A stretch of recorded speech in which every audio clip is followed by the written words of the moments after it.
အားလုံးပဲမင်္ဂလာပါဒီနေ့မှာတော့အချစ်ကြောင့်ဘဝပျက်စီးသွားရတဲ့သူတွေရဲ့အကြောင်းကိုပြောပြပေးသွားမှာပဲဖြစ်ပါတယ်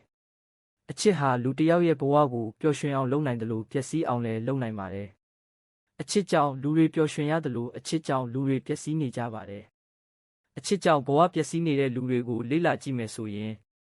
နံပါတ်1မျှော်လင့်ချက်အလွန်ကြီးခြင်း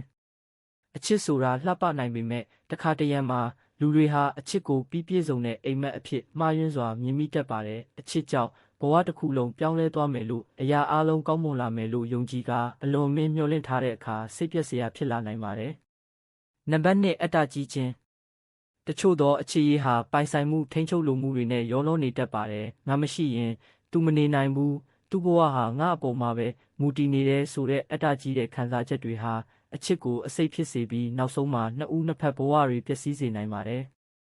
နံပါတ်3လမ်းမရွေးချယ်မိခြင်းတခါတလေလူတွေဟာမိမိကိုယ်ကိုနားမလည်ပဲအချစ်ကိုအလွယ်တကူယုံကြည်ကမှားယွင်းတဲ့သူကိုရွေးမိတတ်ပါတယ်အချစ်မှာအနစ်နာခံရင်ကိုယ့်ကိုယ်မေ့လျော့ပြီးအလွဲသုံးစားခံရတဲ့အထိဖြစ်သွားတတ်ပါတယ်နံပါတ်4စိတ်ခံစားချက်အလွန်အကျွံထိန်းချုပ်မရခြင်းအချစ်ဟာပြင်းထန်တဲ့စိတ်ခံစားမှုတွေကိုဖြစ်စေနိုင်ပါတယ်တချို့လူတွေဟာအချစ်ကိုအသက်ထက်ပိုအရေးကြီးတယ်လို့ခံစားမိကကိုယ့်ရဲ့ပညာရေးကိုယ့်ရဲ့အလုပ်ကိုင်ကိုယ့်ရဲ့မိသားစုကိုယ့်ရဲ့မိတ်ဆွေတွေကိုလုံးဝလစ်လျူရှုပြီးမေ့ထားတတ်ကြပါတယ်နောက်ဆုံးမှာအချစ်ကြောင့်ဘဝတစ်ခုလုံးကိုနစ်မြုပ်သွားတတ်ပါတယ်နံပါတ်5အပြန်အလှန်မရှိခြင်း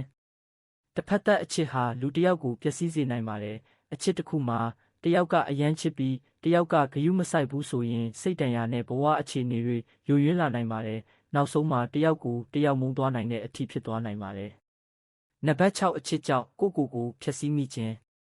တချို့လူတွေဟာအချစ်ပြတ်သွားရင်သို့မဟုတ်သူတို့ချစ်တဲ့သူကပြန်မချစ်တော့ရင်ကိုယ့်ကိုယ်ပြန်ပြီးအပြစ်တင်တတ်ကြပါတယ်ဒီလိုအခြေအနေမျိုးမှာစိတ်တက်ကြခြင်းဆွဲလန်းခြင်းအယက်ပီယာတုံးဆွဲခြင်းစတဲ့ကိုယ့်ကိုယ်ထိခိုက်စေတဲ့အရာတွေမှန်သမျှကိုလုပ်တတ်ကြပါတယ်